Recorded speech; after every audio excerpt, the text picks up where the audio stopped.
Chapter 1. 2 weeks in, and this was my fourth headache. How would I explain something like that to the prince? As if it wasn't bad enough that nearly every girl left was a 2. As if my maids weren't already slaving away to fix my weathered hands. At some point I would have to tell him about the waves of sickness that crashed without warning. Well, if he ever noticed me. Queen Abby sat at the opposite end of the women's room, almost as if she was purposefully separating herself from the girls. By the slight chill that seemed to roll off her shoulders, I got the feeling that we weren't exactly welcome as far as she was concerned. She extended her hand to a maid, who in turn filed her nails to perfection. But even in the middle of being pampered, the queen seemed irritated. I didn't understand, but I tried not to judge. Maybe a corner of my heart would be hardened too, if I'd lost a husband so young. It was lucky that Porter Shreve, her late husband's cousin, took her as his own, allowing her to keep the crown. I surveyed the room, looking at the other girls. Jillian was a 4 like me, but a proper one. Her parents were both chefs, and based on her descriptions of our meals, I sensed she'd taken the same path. Lee and Madison were studying to be veterinarians, and visited the stables as often as they were permitted. I knew that Nova was an actress, and had throngs of adoring fans willing her onto the throne. Uma was a gymnast, and her petite frame was graceful, even in stillness. Several of the 2s here hadn't even chosen a profession yet. I guessed if someone paid my bills, fed me, and kept a roof over my head, I wouldn't worry about it either. I rubbed my aching temple and felt the cracked skin and calluses drag across my forehead. I stopped and stared down at my battered hands. He would never want me. Closing my eyes, I pictured the first time I'd met Prince Clarkson. I could remember the feeling of his strong hand as he shook mine. Thank goodness my maid had found laced gloves for me to wear, or I might have been sent home on the spot. He was composed, polite, and intelligent, all the things a prince should be. I had realized over the past 2 weeks that he didn't smile too much. It seemed as if he was afraid of being judged for finding humor in things. But my goodness, how his eyes lit up when he did! The dirty blonde hair, the faded blue eyes, the way he carried himself with such strength. He was perfect. Sadly, I was not. But there had to be a way to get Prince Clarkson to notice me. Dear Adele, I held the pen in the air for a minute, knowing this was pointless. Still, I'm settling in very well at the palace. It's pretty. It's bigger and better than pretty, but I don't know if I have the right words to describe it. It's a different kind of warm and Angeles than it is at home, too, but I don't know how to tell you about that either. Wouldn't it be wonderful if you could come and feel and see and smell everything for yourself? And yes, there's plenty to smell. As far as the actual competition goes, I haven't spent a single second alone with the prince. My heart throbbed. I closed my eyes, breathing slowly. I ordered myself to focus. I'm sure you've seen on TV that Prince Clarkson has sent home 8 girls, all of them 4s and 5s, and that one 6. There are 2 other 4s left, and a handful of 3s. I wonder if he's expected to choose a 2. I think that would make sense, but it's heartbreaking for me. Could you do me a favor? Will you ask Mama and Papa if there's maybe a cousin or someone else in the family who's in the upper castes? I should have asked before I left. I think information like that would be really helpful. I was getting that nauseated feeling that sometimes came with headaches. I have to run. Lots going on. I'll send another letter soon. Love you forever, Amberly. I felt faint. I folded my letter and sealed it in the already addressed envelope.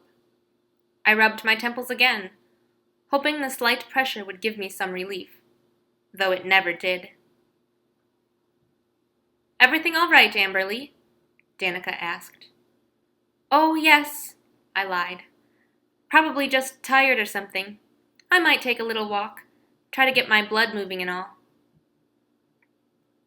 I smiled at Danica and Madeline and left the women's room, making my way toward the bathroom. A bit of cold water on my face would ruin my makeup, but it might help me feel better. Before I could get there, the dizzy feeling swept over me again. Perching on one of those little couches that ran along the hallways, I put my head back against the wall, trying to clear it. This made no sense. Everyone knew the air and water in the southern parts of Illea were bad. Even the twos there sometimes had health problems.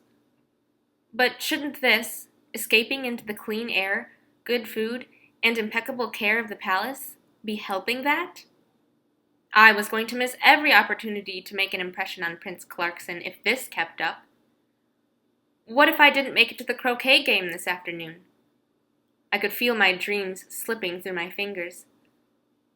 I might as well embrace defeat now. It would hurt less later. "What are you doing?" I jerked away from the wall to see Prince Clarkson looking down at me. "Nothing, Your Highness." "Are you unwell?" "No, of course not," I insisted, pushing myself to my feet. But that was a mistake. My legs buckled, and I fell to the floor. "Miss?" he asked, coming to my side. "I'm sorry," I whispered. "This is humiliating." He swept me up in his arms. "Close your eyes if you're dizzy. We're going to the hospital wing." What a funny story this would be for my children. The king once carried me across the palace as if I weighed nothing at all. I liked it here, in his arms. I'd always wondered what they'd feel like. "Oh, my goodness!" someone cried. I opened my eyes to see a nurse.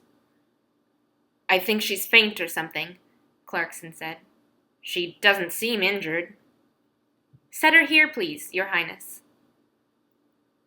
Prince Clarkson placed me on one of the beds dotting the wing, carefully sliding his arms away.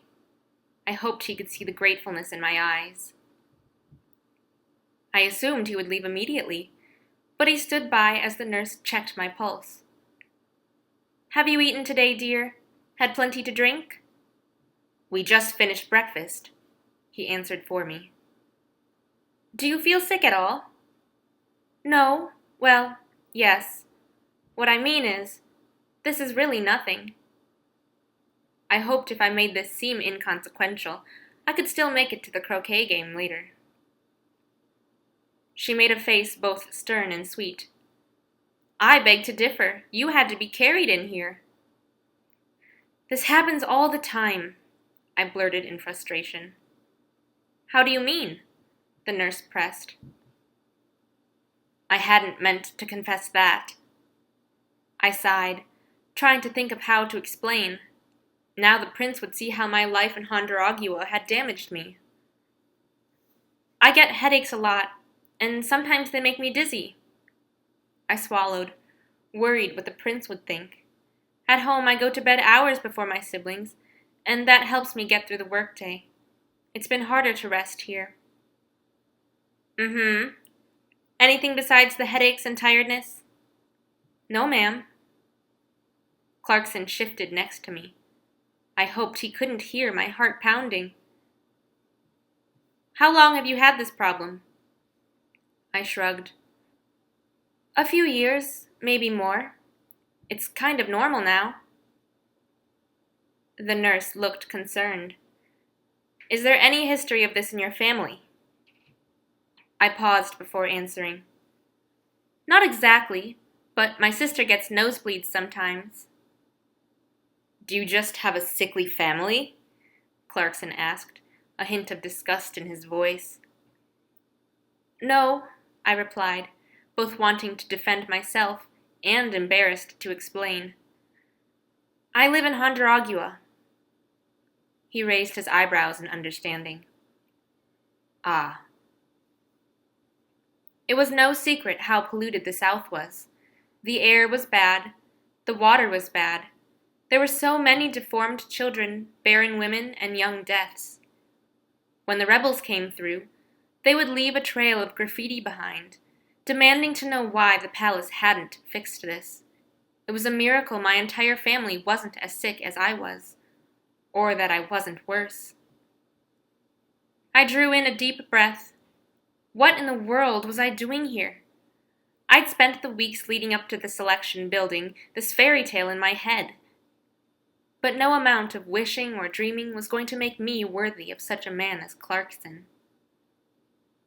I turned away, not wanting him to see me cry. Could you leave, please? There were a few seconds of silence. Then I listened to his footsteps as he walked away. The instant they faded, I broke down. Hush now, dearie, it's okay, the nurse said, comforting me. I was so heartbroken. I hugged her as tightly as I did my mother or siblings. It's a lot of stress to go through a competition like this, and Prince Clarkson understands that. I'll have the doctor prescribe you something for your headaches, and that will help. I've been in love with him since I was 7 years old. I whispered a happy birthday song to him every year into my pillow so that my sister wouldn't laugh at me for remembering. When I started learning cursive, I practiced by writing our names together, and the first time he really speaks to me, he asks if I'm sickly. I paused, letting out a cry. I'm not good enough. The nurse didn't try to argue with me. She just let me cry. I was so embarrassed. Clarkson would never see me as anything but the broken girl who sent him away. I was sure my chance at winning his heart had passed. What use could he have for me now?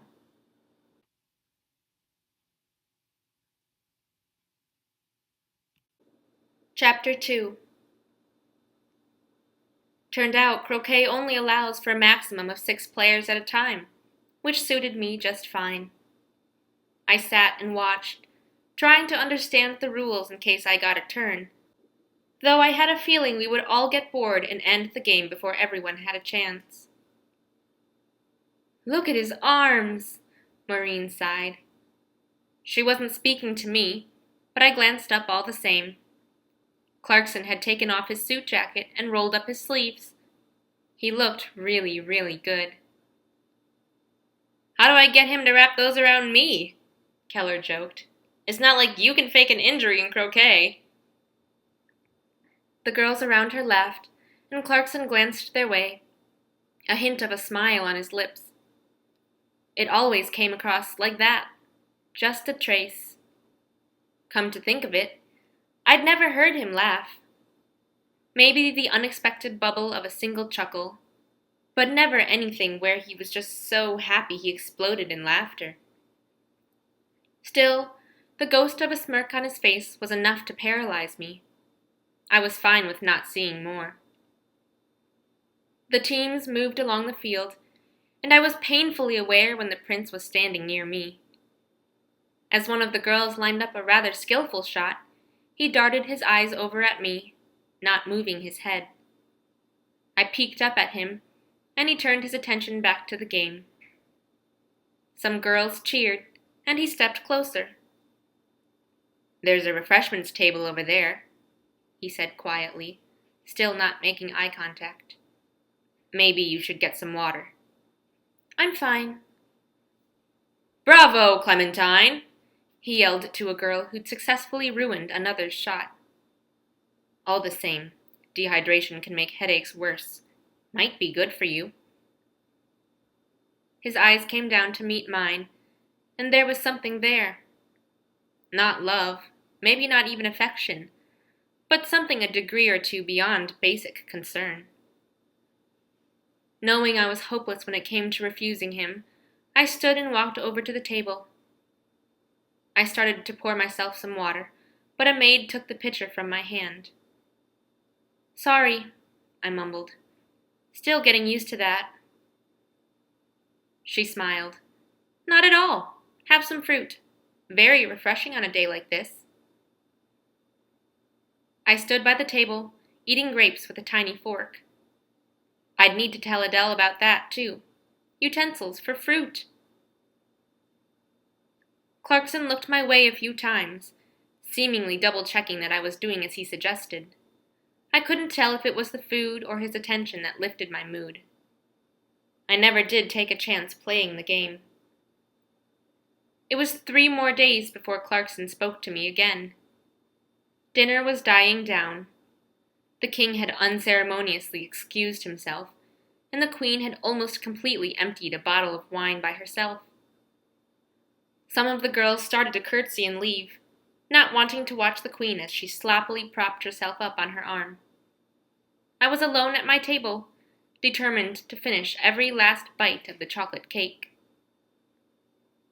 How are you today, Emberly? My head shot up. Clarkson had walked over without me noticing. I thanked God he had caught me between bites. Very well, and you? Excellent, thank you. There was a brief silence as I waited for him to say more. Or was I supposed to talk? Were there rules about who spoke first? I was just noticing how long your hair is, he commented. Oh. I laughed a little as I looked down. My hair was nearly to my waist these days. Though it was a lot to groom, it gave me plenty of options for pulling it up. That was key for working on the farm or up in the factory. Yes, comes in handy for braiding, which is nice at home. Do you think maybe it's too long? I don't know, Your Highness. I ran my fingers over it. My hair was clean and well taken care of. Did I somehow look messy without being aware of it? What do you think? He tilted his head. It's a very pretty color. I think it might be nicer if it was shorter. He shrugged and started to walk away. Just a thought, he called over his shoulder. I sat there for a moment, considering. Then, abandoning my cake, I went to my room. My maids were there, waiting, as always. Martha, would you feel comfortable cutting my hair? Of course, miss. An inch or so off the bottom will keep it healthy, she replied, walking to the bathroom. No, I countered. I need it short. She paused. How short? Well, past my shoulders still, but maybe above the bottom of my shoulder blades. That's more than a foot, miss. I know, but can you do it? And would you still be able to make it pretty? I pulled at the thick strands, imagining them cut off. Of course, miss. But why would you do that? I crossed in front of her, heading into the bathroom. I think it's time for a change. My maids helped undo my dress and draped a towel over my shoulders. I closed my eyes as Martha began, not completely sure what I was doing. Clarkson thought I'd look nicer with shorter hair, and Martha would make sure it was long enough that I could still pull it back. I lost nothing in this. I didn't dare to take a glimpse until it was all done. I listened to the metallic bite of the scissors over and over. I could feel as her snips got more precise, as if she was making everything uniform. Not long after that, she stopped. What do you think, miss? She asked hesitantly.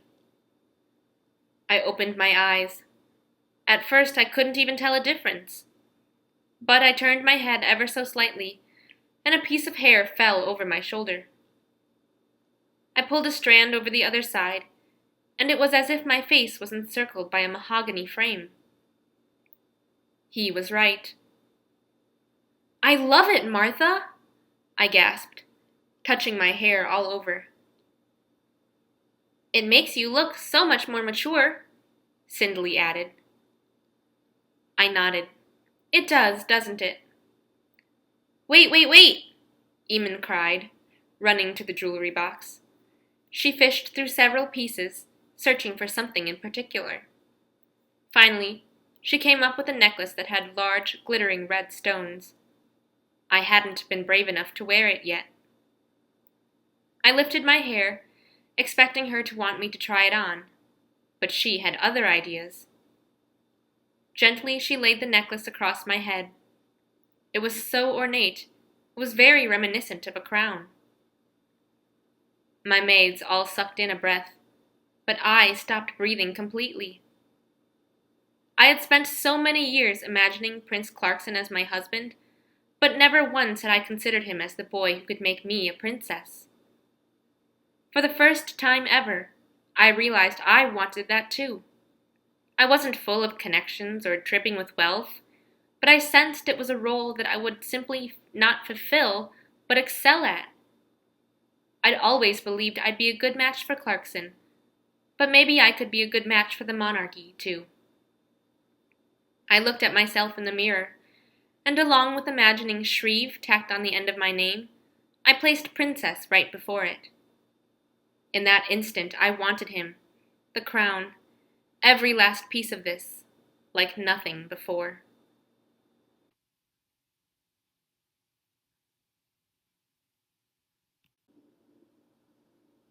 Chapter 3.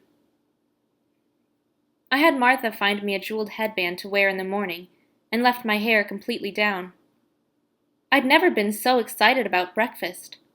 I thought I looked positively beautiful, and I couldn't wait to see if Clarkson felt the same way.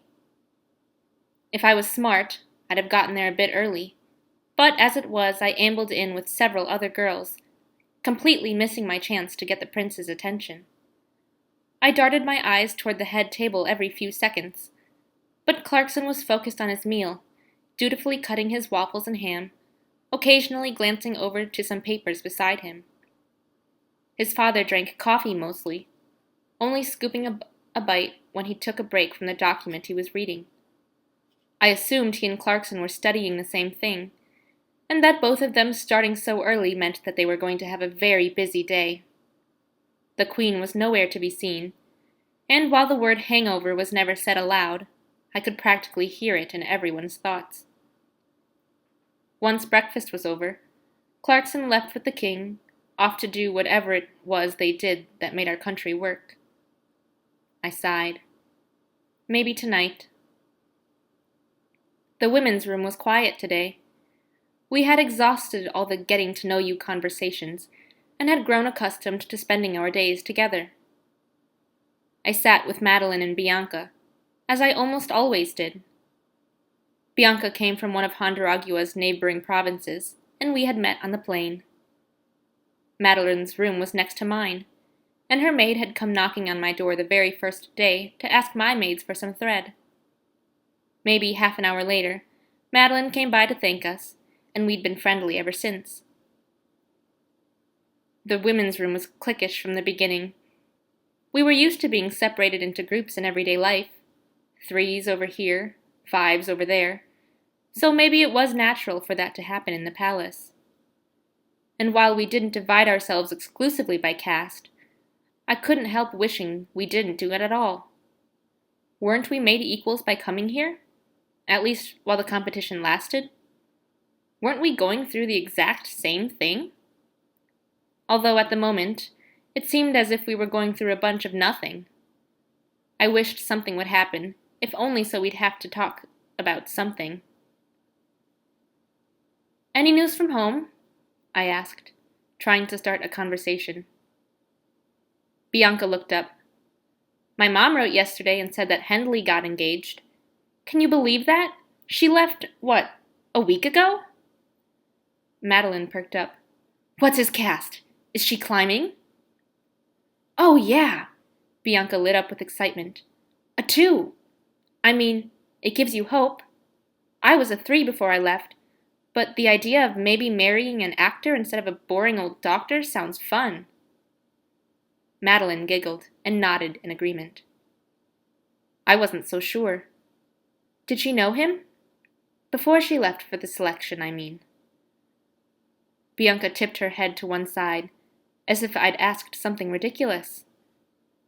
It seems unlikely. She was a 5. He's a 2. Well, I think she said her family did music, so maybe she performed for him once, Madeline offered. That's a good point, Bianca added. So maybe they weren't complete strangers. Huh, I muttered. Sour grapes? Bianca asked.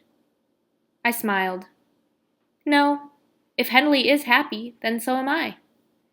It's a little strange, though, marrying someone you don't even know. There was a pause before Madeline spoke. Aren't we kind of doing the same thing?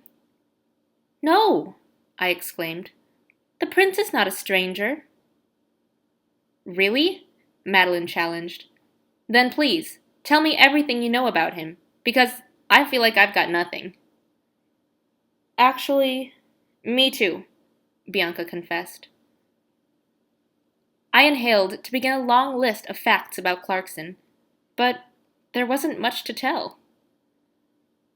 I'm not saying I know every last secret about him, but it's not as if he's any old boy walking down the street. We've grown up with him, heard him speak on the report, seen his face hundreds of times. We may not know all the details, but I have a very clear impression of him. Don't you? Madeline smiled. I think you're right.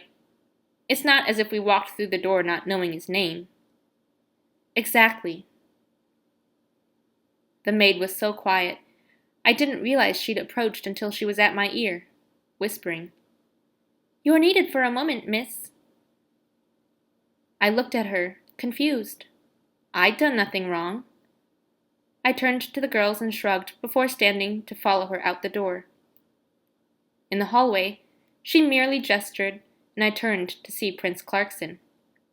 He was standing there with that almost smile on his lips and something in his hand. I was just dropping off a package at the mailroom, and the postmaster had this for you, he said, holding up an envelope between 2 fingers. I thought you might want it right away. I walked over as quickly as I could without seeming unladylike, and reached for it. His grin became devilish as he abruptly stuck his arm straight up in the air. I giggled, hopping and trying desperately to clutch it. No fair! Come on now. I could jump well, though not in heels, and even with them on, I was slightly shorter than he was. But I didn't mind failing because somewhere in my sad attempts, I felt an arm wrap around my waist. Finally, he gave me my letter. As I suspected, it was from Adele. So many tiny happy things were piling into my day. You cut your hair. I pulled my gaze from the letter. I did. I grabbed a section and brought it over my shoulder. Do you like it? There was something in his eyes, not quite mischief, not quite a secret. I do. Very much. With that, he turned and walked down the hall, not even glancing back. It was true I had an idea of who he was. Still, as I saw him in day-to-day life, I realized there was much more to him than what I'd seen on the report. That knowledge didn't seem daunting, though. On the contrary, he was a mystery I was excited to solve. I smiled and tore open the letter right there in the hallway, moving under a window for the sake of the light. Sweet, sweet Amberly, I miss you so much it hurts. It hurts almost as much as it does when I think about all the beautiful clothes you're wearing and the food you must be tasting. I can't even imagine what you're smelling. I wish I could. Mama nearly cries every time she sees you on TV. You look like a 1. If I didn't already know the casts of all the girls, I'd never guess that any of you weren't in the royal family. Isn't that funny? If someone wanted to, they could just pretend those numbers didn't exist. Then again, they don't for you, in a way, Little Miss 3. Speaking of which, I wish there was some long-lost two in the family for your sake, but you already know there isn't. I asked, and we've been fours from the start, and that's all there is to it. The only notable additions to the family aren't good ones. I don't even want to tell you this, and I'm hoping no one comes across this letter before you, but Cousin Romina is pregnant. Apparently she fell for that Six who drives the delivery truck for the rakes. They're getting married over the weekend, which has left everyone sighing in relief. The father, why can't I remember his name? Refuses to have any child of his made an 8, and that's more than some men years older than him would do. So, sorry you'll miss the wedding, but we're happy for Romina. Anyway, that's the family you have right now. A bunch of farmers and a few lawbreakers. Just be the beautiful, loving girl we all know you are, and the prince will undoubtedly fall for you despite your caste. We love you. Write again. I miss hearing your voice. You make things feel more peaceful around here, and I don't think I noticed it until you weren't here to do it. Farewell for now, Princess Amberly. Please remember us little people when you get your crown.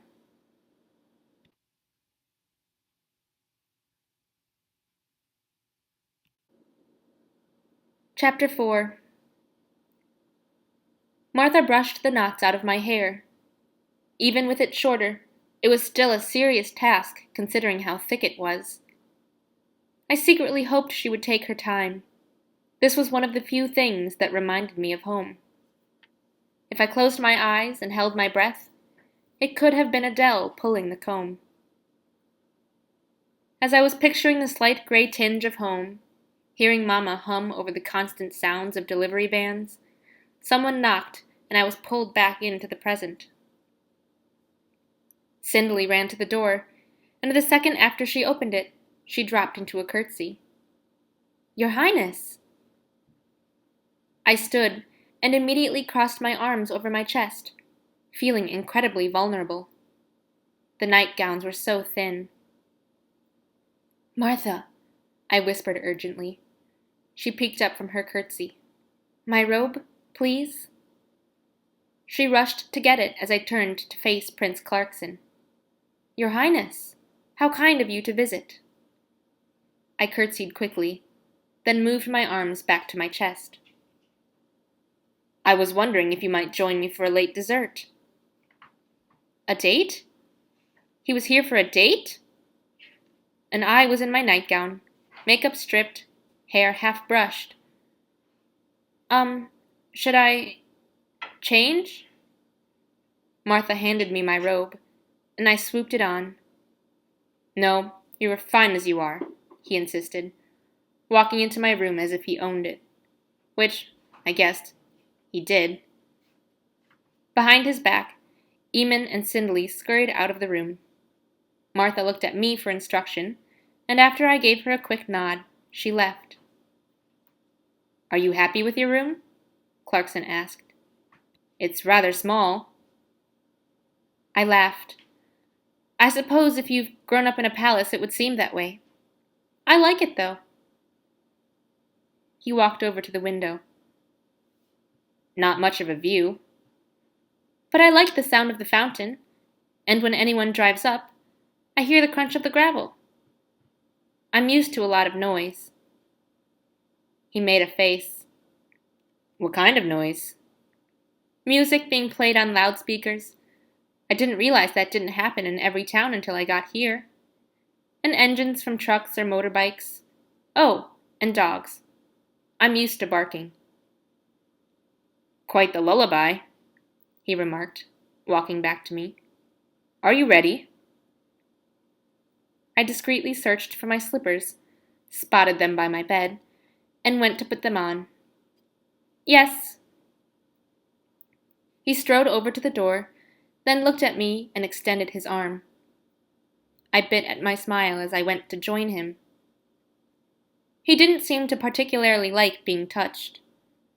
I noticed that he almost always walked with his hands behind his back and kept a brisk pace. Even now, as we made our way through the halls, he wasn't exactly taking his time.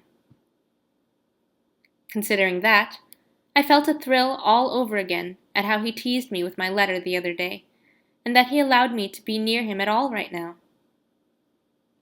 Where are we going? There's an exceptionally nice lounge on the 3rd floor. Excellent view of the gardens. Do you like the gardens? I like to look at them. I laughed, but he was completely serious. We came to a set of open doors, and even from the hallway I could feel the fresh air. The room was lit by nothing but candles, and I thought my heart might explode from pure happiness. I actually had to touch my chest to make sure everything was still intact. 3 huge windows were open, leaving their billowy curtains tiptoeing in the breeze. In front of the middle window sat a small table with a lovely floral centerpiece and 2 chairs. Beside it was a cart holding at least 8 different types of desserts. Ladies first, he said, gesturing to the cart. I couldn't stop smiling as I approached. We were alone. He'd done this for me. It was every dream I'd had as a girl, coming true. I tried to focus on what was in front of me. I saw chocolates, but they were all shaped differently, so I couldn't guess what was inside. Miniature pies with whipped cream that smelled lemony were piled in the back, while right in front of me were puffed pastries that had something drizzled over them. I don't know how to choose, I confessed. Then don't, he said, picking up a plate and putting one of everything on it. He set it on the table and pulled out the chair. I walked over, sat down, and let him push the chair in for me, and I waited for him to fix his own plate. When he did, I found myself laughing again. Did you get enough? I teased. I like strawberry tarts, he defended. He probably had about 5 piled in front of him. So, you're a 4. What do you do? He carved off a piece of one of his desserts and chewed. I farm. I toyed with a chocolate. You mean, you own a farm? Kind of. He put down his fork and studied me. My grandpa owned a coffee plantation. He left it to my uncle because he's the oldest. So my dad and mom and me and my siblings all work on it, I confessed. He was silent for a moment. So, you do what exactly? I dropped the chocolate back onto my plate and put my hands in my lap. I pick the berries mostly, and I help roast them in our factory. He was quiet. It used to be buried in the mountains. The plantation, I mean. But there are a lot of roads through there now, which makes it easier to transport things, but it adds to the smog. My family and I live... Stop. I looked at my lap. I couldn't help what I did for a living. You're 4, but you do the work of a 7? He asked quietly. I nodded. Have you mentioned this to anyone? I thought over my conversations with the other girls. I tended to let them talk about themselves. I told stories about my siblings, and really enjoyed getting into some of the TV shows the others watched. But I didn't think I'd ever spoken about my work. No, I don't think so. He looked to the ceiling and back to me. You are never to tell anyone what you do. If anyone asks, your family owns a coffee plantation and you help run it. Be vague, and never, ever let on that you do manual labor. Are we clear? Yes, Your Highness. He eyed me a moment longer, as if to reinforce the point. But his command was all I needed. I'd never not do anything he asked me to. He went back to eating, stabbing his desserts a bit more aggressively than he had before. I was too nervous even to touch my food. Have I offended you, Your Highness? He sat up a little taller and tilted his head. Why in the world would you think that? You seem upset." Girls are so silly, he muttered to himself. No, you haven't offended me. I like you. Why do you think we're here? "So you can measure me against the 2s and 3s and validate your choice to send me home." I didn't mean to let all that come out. It was as if my biggest worries were battling for space in my head, and one finally escaped. I ducked my head again. "Amberly," he murmured. I looked up at him from under my lashes. There was a half smile on his face as he reached across the table. Cautiously, as if the bubble would burst the second he touched my coarse skin, I placed my hand in his. "I'm not sending you home. Not today." My eyes watered, but I blinked away the tears. "I'm in a very unique position," he explained. "I'm just trying to understand the pros and cons of each of my options." Me doing the work of a 7 is a con, I suppose.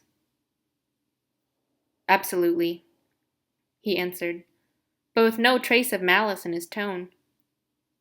"So, for my sake, that stays between us." I gave a tiny nod. "Any other secrets you want to share?" He pulled back his hand slowly and started cutting into his food again. I tried to do the same. "Well, you already know I get sick from time to time." He paused. "Yes. What's that all about, exactly?" "I'm not sure. I've always had a problem with headaches, and sometimes I get tired. The conditions in Honduras aren't the best." He nodded. "Tomorrow after breakfast, instead of going to the women's room, go to the hospital wing. I want Dr. Mission to give you a physical. If you need anything at all, I'm sure he'll be able to help." "Of course." I finally managed to take a bite of the puffed pastry and wanted to sigh, it tasted so good. Dessert was a rarity at home. "And you have siblings?" "Yes, 1 older brother and 2 older sisters." He made a face. "That sounds crowded." I laughed. "Sometimes. I shared a bed with Adele at home. She's 2 years older than me. It's been so strange sleeping without her. I sometimes pile a bunch of pillows beside me to trick myself." He shook his head. "But you have all that space to yourself now." "Yes, but I'm not used to it. I'm not used to any of this. The food is strange. The clothes are strange. It even smells different here, but I can't quite pinpoint what it is." He set down his utensils. "Are you saying my home stinks?" For a second, I worried I'd offended him, but there was a tiny joking spark in his eyes. "Not at all, but it's still different. Sort of like the old books and the grass and whatever cleaner the maids use all mixes together. I wish I could bottle it up somehow to keep the smell with me always." "Of all the souvenirs, that's by far the most peculiar one I've heard," he commented lightly. "Would you like one from Honduras? We have some excellent dirt." He tried to press away his smile again, still seeming afraid of letting himself laugh. "Very generous," he commented. "Am I being rude, asking all these questions? Is there anything you want to know about me?" My eyes widened. "Everything! What do you like most about your job? Where have you been in the world? Have you actually helped make any laws? What's your favorite color?" He shook his head and gave me another one of those heart-crushing half smiles. "Blue. Navy blue. And you can basically name any country on the planet, and I've seen it. My father wants me to have a very wide cultural education. Illea is a great nation, but a young one, all things considered. The next step in securing our position globally is making alliances with more established countries. He chuckled darkly to himself. Sometimes I think my father wishes I'd been a girl so he could marry me off to secure those ties.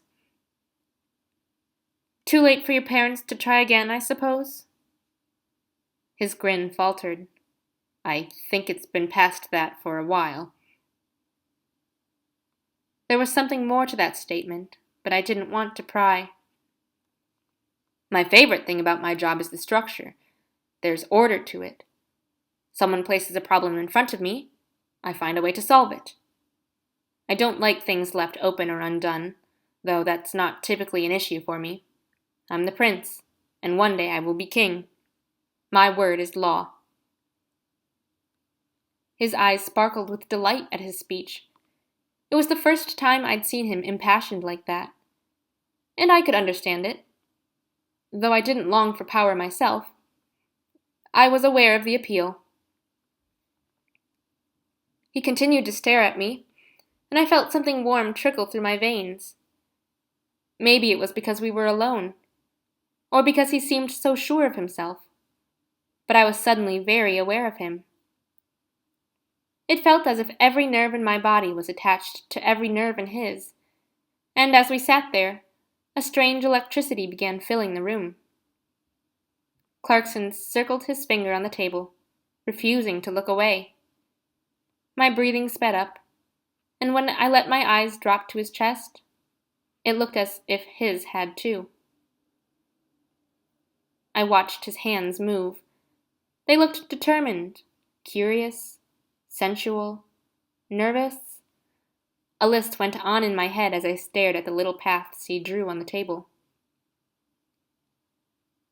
I dreamed of him kissing me, of course, but a kiss was rarely only that. Certainly he'd hold my hands or my waist or my chin. I thought of my fingers, still rough from years of labor, and worried what he would think if I touched him again. At the moment, I desperately wanted to. He cleared his throat and looked away, breaking the spell. I should probably escort you back to your room. It's late. I pressed my lips together and looked away. I'd watch the sunrise with him if he asked me. He stood, and I followed him into the main hall. I wasn't sure what to make of our late, brief date. It felt more like an interview if I was being honest. The thought made me giggle, and he looked at me. What's so funny? I debated saying it was nothing. I wanted him to know me, and that would eventually mean me getting past my nerves. Well, I hesitated. This is how you learn about each other, Amberly. You speak. You said you liked me, but you know nothing about me. Is that how you usually act with girls you like? Do you interrogate them? He rolled his eyes. Not angrily, but as if I should already understand. You forget. Until very recently, I'd never...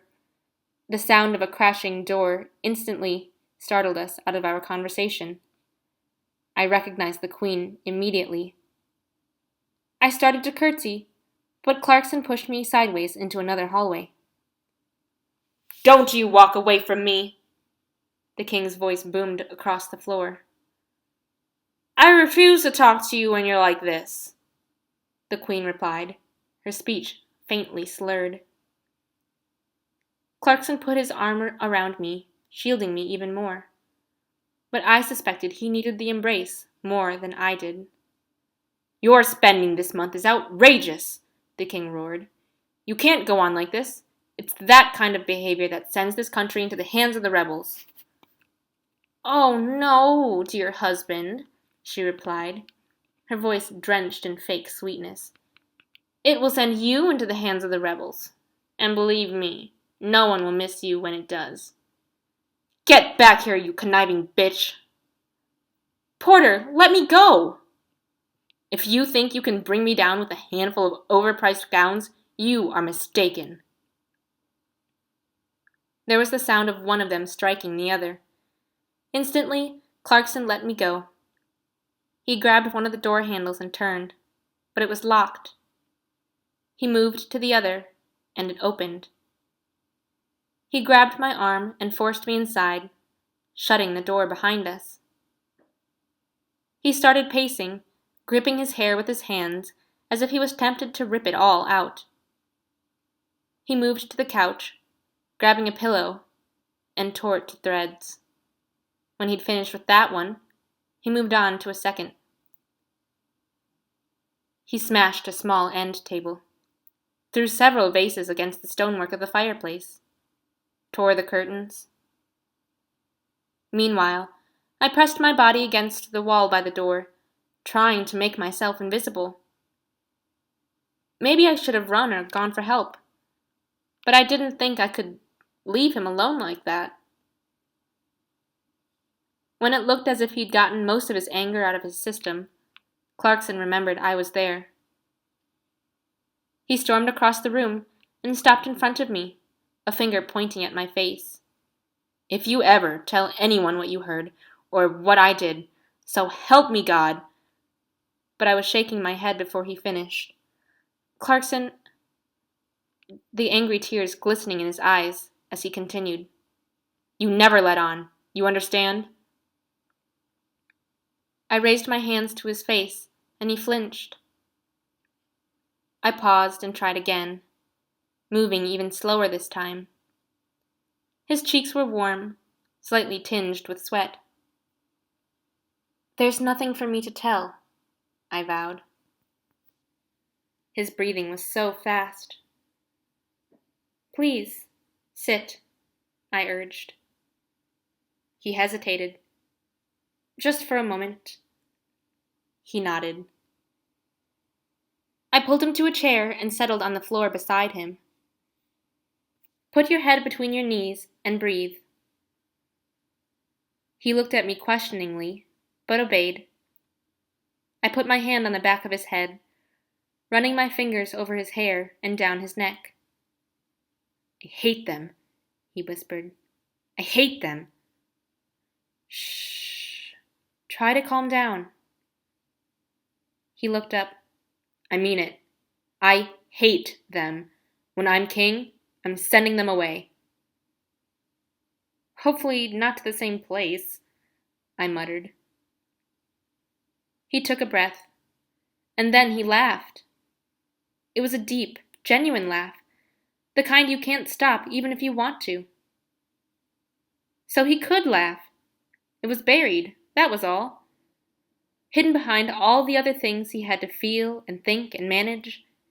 He made much more sense now, and I'd never take one of his smiles for granted again. Those must be so much work for him. "It's a miracle they haven't torn down the palace," he sighed, finally calming down.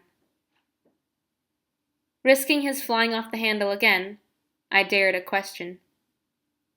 "Has it always been like that?" He nodded. "Well, not so much when I was little. They can't stand each other now, though. I've never figured out where it came from. They're both faithful, or if they're having affairs, they're doing an excellent job of hiding them. They have everything they need, and my grandma told me they used to be very much in love. It makes no sense." "It's a hard position to be in. Theirs, yours. Maybe it just wore on them," I offered. "So that's it then? I'm going to be him, my wife will be her, and will eventually implode?" I reached up and put my hand on his face again. He didn't flinch this time. Instead, he leaned into my touch. Though his eyes were still marked with worry, he did seem to be soothed by it. "No, you don't have to be anything you don't want to be. You like order? Then plan. Prepare. Imagine the king, husband, and father you want to be, and do whatever it takes to get there."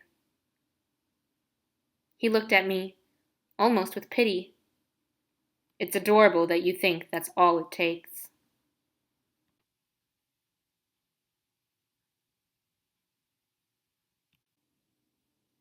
Chapter 5. I never had a physical before. I realized that if I did become princess, they would probably become a regular part of my life, and that horrified me.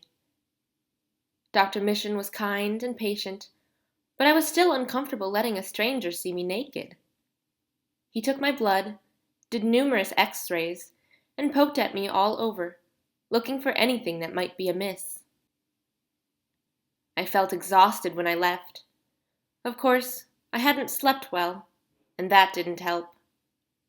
Prince Clarkson had left me at my door with a kiss on my hand, and between being elated over the touch and worried about how he was feeling, it took me forever to fall asleep. I walked into the women's room, a little nervous to look Queen Abby in the eye. I worried that she might have a visible mark on her somewhere. Of course, she could have been the one who hit the king. I wasn't sure I wanted to know. But I was positive I didn't want anyone else to. She wasn't there, so I moved to sit with Madeline and Bianca. "Hey, Amberly, where were you this morning?" Bianca asked. "Sick again?" Madeline followed. "Yes, but I'm doing much better now." I wasn't sure if the physical was a secret or not, but I decided discretion was best for now. "Good, because you've missed everything," Madeline leaned in and whispered. "There are rumors that Tia slept with Clarkson last night." My heart sank. "What?" "Look at her." Bianca glanced over her shoulder to where Tia was sitting with Pesha and Marcy by the window. "See how smug she looks." "That's against the rules," I said. "It's against the law." "Hardly the point," Bianca whispered. "Would you turn him down?" I thought about the way he looked at me last night, the way his fingers had glided on the surface of the table. Bianca was right. I wouldn't have said no. "Is it true, though, or just a rumor?" After all, he'd been with me for part of the night. Not all of it, though. There were plenty of empty hours between him leaving me and showing up for breakfast. "She's being very coy about the whole thing," Madeline griped. "Well, it's really none of our business." I picked up the playing cards they'd haphazardly slung across the table and started to shuffle. Bianca threw her head back and sighed loudly, and Madeline placed her hand on mine. "It is our business. It changes the entire game." "This isn't a game," I answered. "Not to me." Madeline was about to say more, but the door flew open. Queen Abby stood in the entrance, looking furious. If she had a bruise on her, she hid it very well. "Which one of you is Tia?" she demanded. The entire room looked toward the window where Tia sat frozen, as pale as a sheet. "Well?" Tia slowly raised her hand, and the queen marched back to her, murder in her eyes. I hoped whatever reproach Tia was about to get, the queen would escort her from the room for it. Unfortunately, that wasn't the plan. "Did you sleep with my son?" she asked, not bothering to be discreet at all. "Your Majesty, it's a rumor." Her voice was barely a squeak, but the room stilled to such a degree that I was aware of Madeline's breaths. "That you have done nothing to stop." Tia stuttered, starting maybe 5 different sentences before choosing one. "If you leave rumors be, they die. Vehemently denying something always implies guilt." "So you do deny this, or not?" Trapped. "I didn't, my queen." If she told the truth, or if she lied, I didn't think it mattered. Tia's fate was sealed before a word was said. Queen Abby grabbed Tia by a fistful of hair and started pulling her toward the door. "You're leaving right now." Tia screamed in pain and protested. "But only Prince Clarkson can do that, Your Majesty. It's in the rules." "So is not being a whore," the Queen shrieked in return. Tia lost her footing and slipped so that the Queen was literally holding her aloft by her hair. She stumbled to keep up as Queen Abby pushed her onto the floor in the hallway. "Get out." She slammed the door and immediately turned to the rest of us. She took her time raking her eyes over our faces, making sure we knew her power. "Let me make something very clear," she began quietly, gliding slowly past chairs and couches of girls, looking glorious and terrifying at once. "If one of you little brats thinks you can come into my house and take my crown, think again." She stopped in front of a cluster of girls near the wall. "And if you think you can act like trash and still end up on the throne, you have another thing coming." She dug her finger into Piper's face. "I will not stand for it."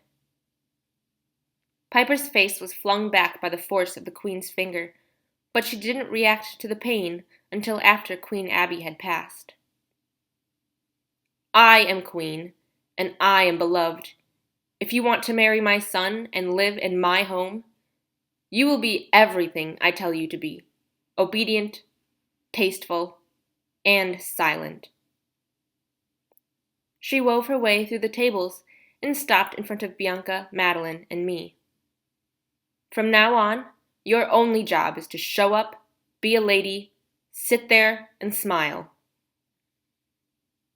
Her eyes met mine as she ended her speech, and stupidly, I thought that was a command. So I smiled. The Queen was not amused, and she pulled back and slapped it off my face. I let out a grunt and fell into the table. I didn't dare move. "You have 10 minutes to clear out. You will be receiving the rest of your meals in your rooms today. I don't want to hear so much as a peep out of any of you." I heard the door shut, but still had to check. "Is she gone?" "Yes. Are you okay?" Madeline asked, coming to sit in front of me. "My face feels like it burst open."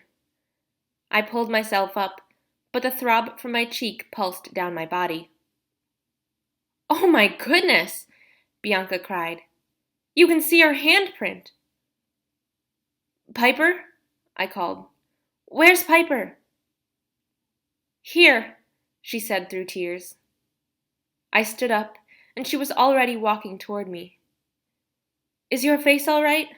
I asked. "It hurts a little." She ran her hand over the place where the Queen had pushed her, and I could see a half-moon shape from her nail. "There's a little mark, but some makeup should cover it." She fell into my arms, and we held each other. "What got into her?" Nova asked, voicing all our thoughts. "Maybe she's really protective of her family," Sky offered. Corday huffed. "It's not like we haven't seen the way she drinks. I could smell it on her." "She's always so nice on TV." Kelsa held herself, confused by the whole thing. "Listen," I said. "One of us will know what it feels like to be queen. Even from the outside, the pressure looks unmanageable." I stopped to rub my cheek. It was burning. "For now, I think we should all avoid the Queen as much as possible. And let's not mention this to Clarkson. I don't think talking poorly about his mother, no matter what she did, would be good for any of us." "We're supposed to ignore this?" Nima asked, outraged. I shrugged. "I can't force you, but that's what I'll be doing." I pulled Piper close again, and we all stood there, silent. I'd hoped maybe I'd form bonds with these girls over music we liked or learning to apply makeup. I never imagined it would be a unanimous fear that would bind us like sisters.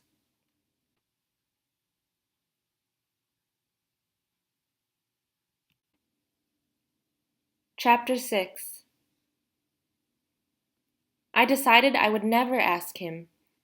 If Prince Clarkson was intimate with Tia, I didn't want to know. And if he wasn't, and I asked, it would be like breaking our trust before we even built it. More likely than not, it was a rumor. No doubt started by Tia herself to intimidate the rest of us. And look where that landed her. These things were better off ignored. What I couldn't ignore was the throbbing pain in my face. Hours after the Queen struck me, my cheek was still red and pulsing with pain. "Time for new ice," Eamon said, giving me another wrap. "Thank you." I handed her the old one. When I came back to my room, begging for something to help with the ache, my maids asked which selected girl had hit me, vowing they would go immediately to the prince. I'd told them several times it was none of the girls. A servant wouldn't do it, and, as far as they knew, I'd been in the women's room all morning, so that only left one option. They didn't ask. They knew. "I heard while I was fetching ice that the Queen will be taking a brief vacation alone next week," Martha said, sitting on the floor by my bed. I'd sat facing the window, my view equally split between palace wall and open sky. "You did?" She smiled.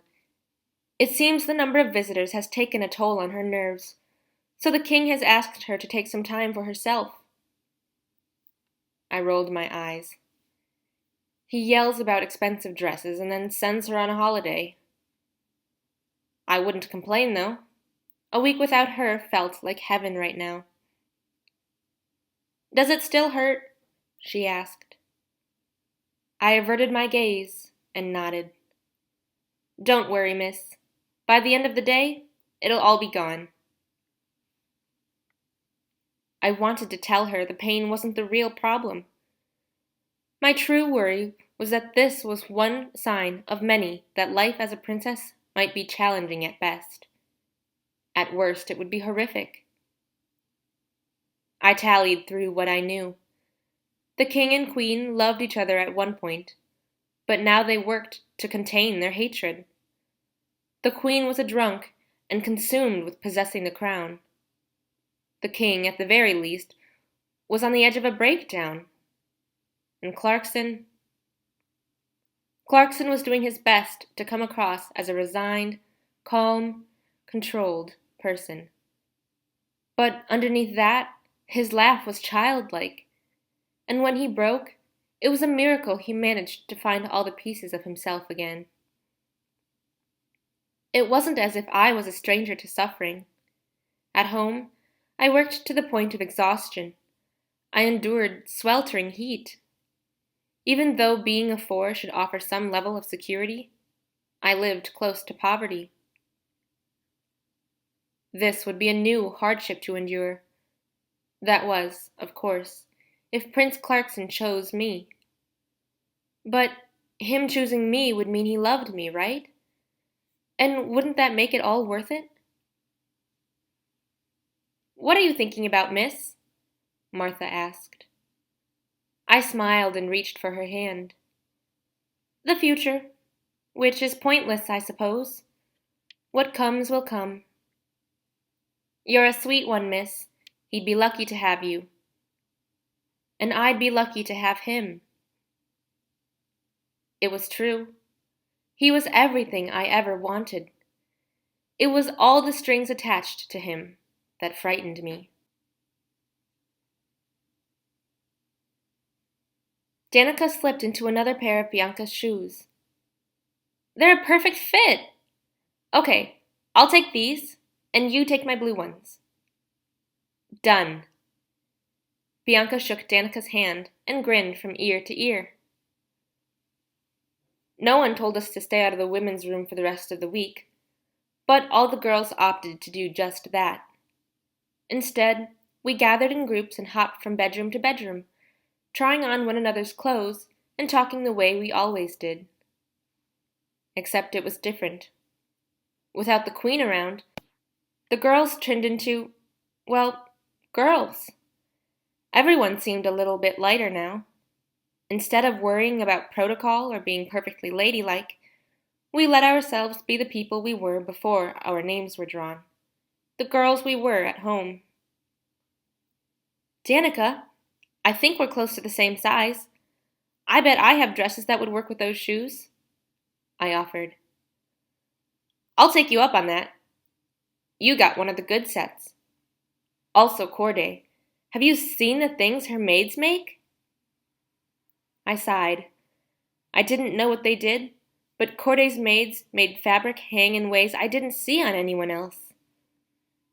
Nova's dresses were also a notch above everyone else's. I wondered if whoever won the selection would have her pick of the maids. I depended on Martha, Cindley, and Eamon so much, I couldn't imagine being here without them. Do you know what's strange to think about? I said. What?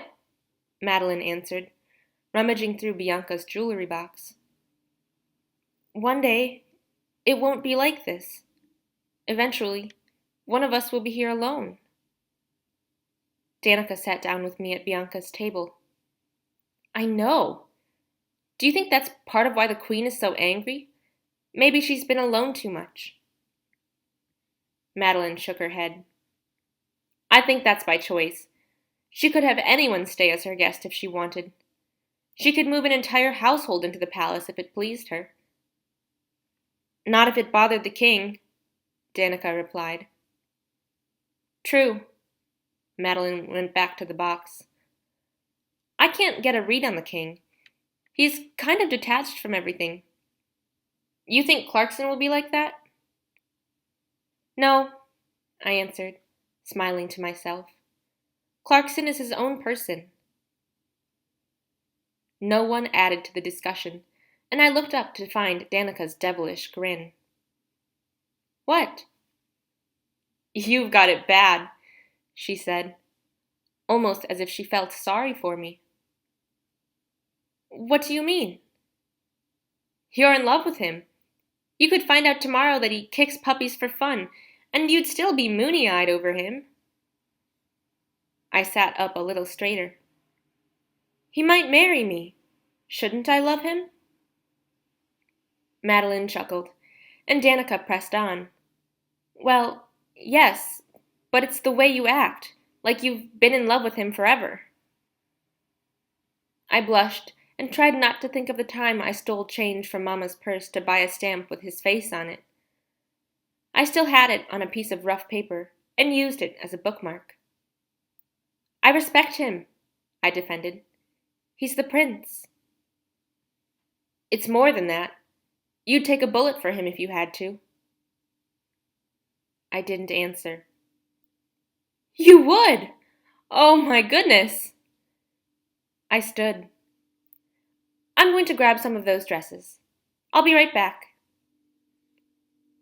I tried not to be afraid of the thoughts in my head, because if it was a choice between him or me, I didn't think I'd be able to not put him first. He was the prince, and his life was invaluable to the country. But more than that, it was invaluable to me. I shrugged the thought away. Besides, it wasn't as if it would ever happen.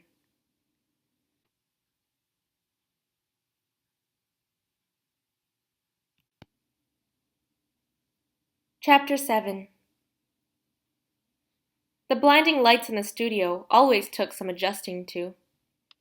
Adding the weight of the jeweled dresses my maids insisted I wear for the report made the hour almost unbearable. The new reporter was interviewing the girls. There were still enough of us left that it was easy to be skipped over, and, for the moment, that was my goal. But if I had to be asked a question, it wouldn't be so bad to have it come from Gavril Fadet. The previous royal announcer, Barton Allery, retired the night the new selection candidates were revealed, sharing the moment with his hand-chosen replacement. 22 years old, from a respectable line of twos, and sparkling with personality, Gavril was easy to like.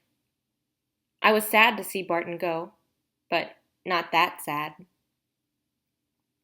Lady Piper, what do you think the primary role of the princess should be? Gavril asked, the bright flash of his teeth making Madeline nudge me in the arm. Piper gave him a winning smile and took a breath. Then another. Then the silence got uncomfortable. It was then that I realized that we should all be slightly terrified of this question.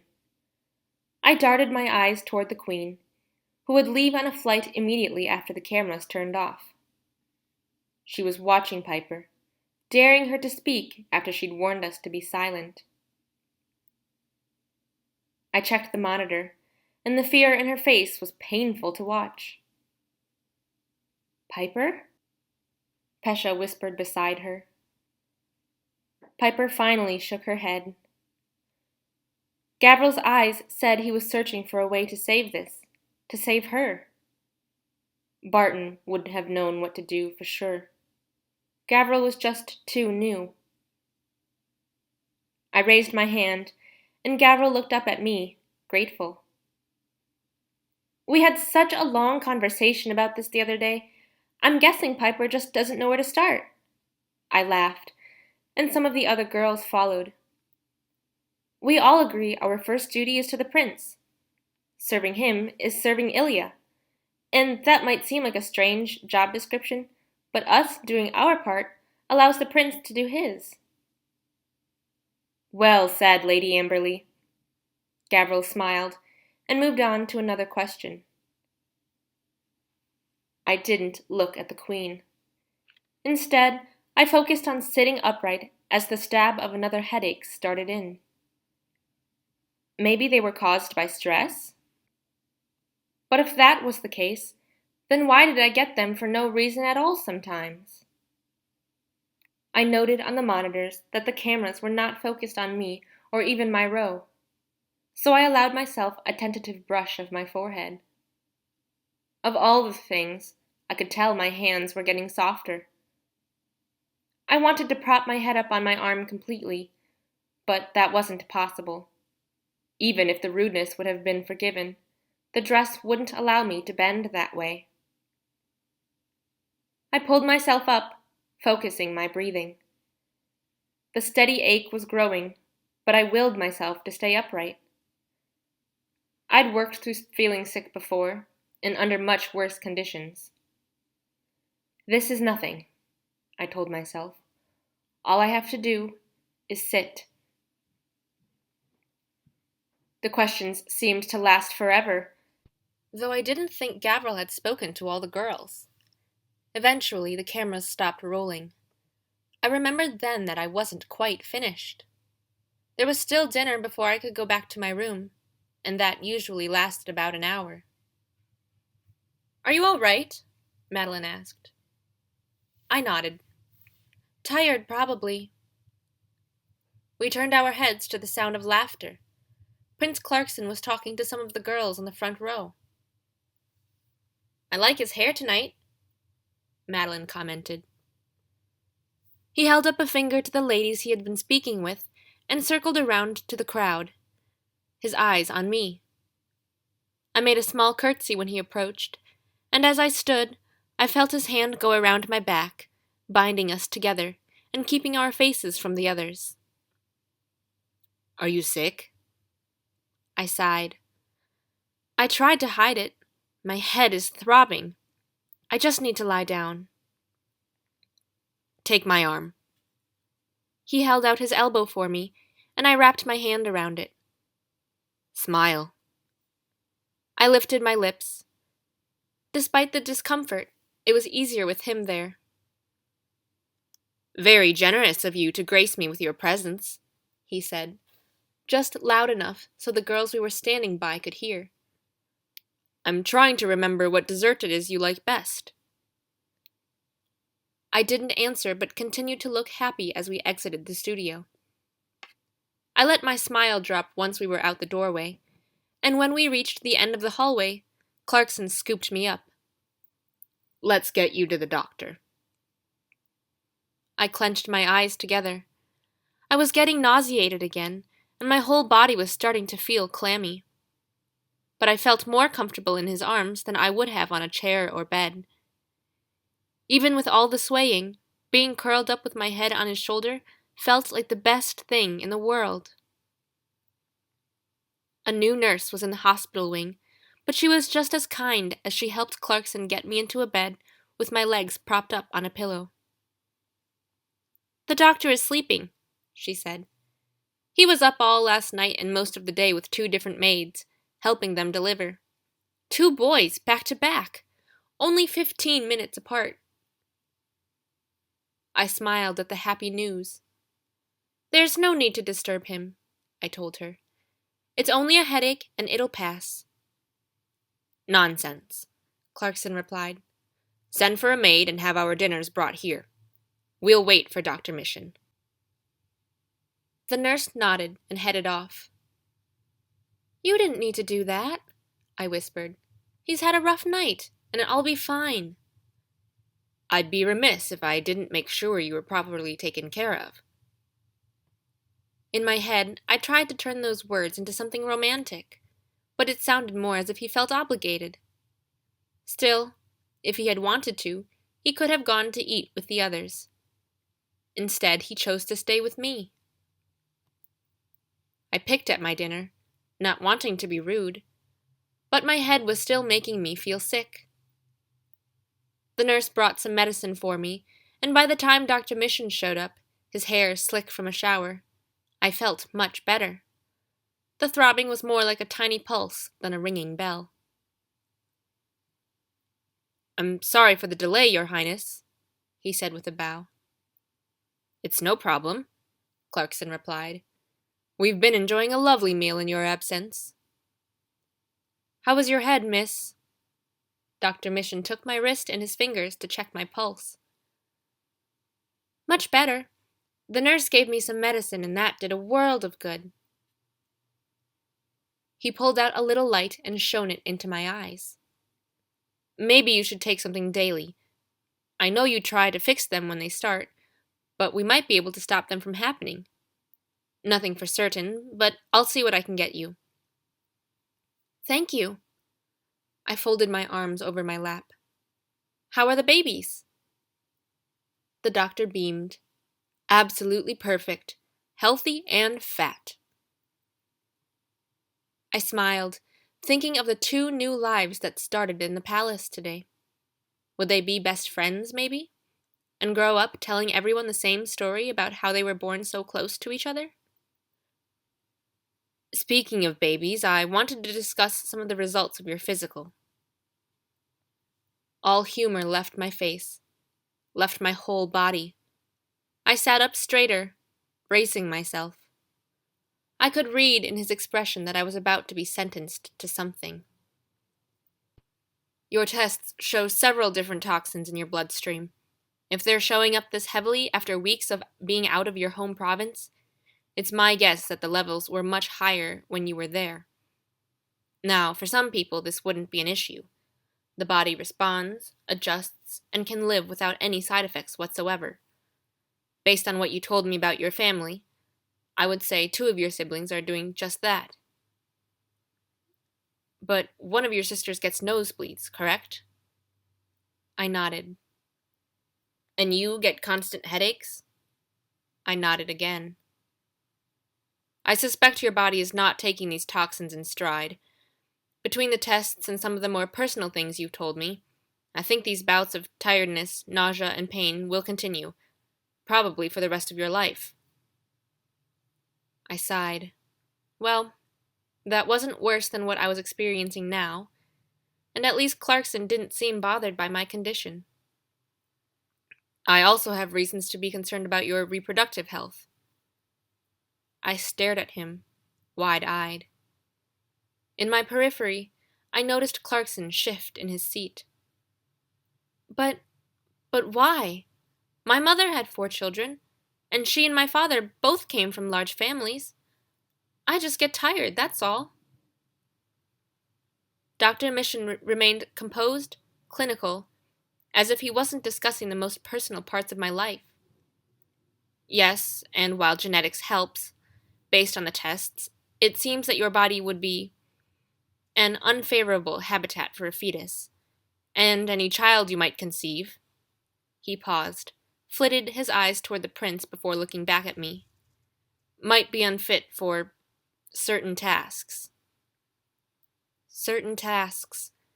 As in not smart enough, healthy enough, or good enough to be a prince. My stomach rolled. Are you sure? I asked weakly. Clarkson's eyes watched the doctor for confirmation. I supposed this was vital information for him. That would be the best case, if you managed to conceive at all. Excuse me. I leapt from the bed and ran down to the bathroom near the entrance of the hospital wing, flung myself into a stall, and finally heaved up every last thing in my body.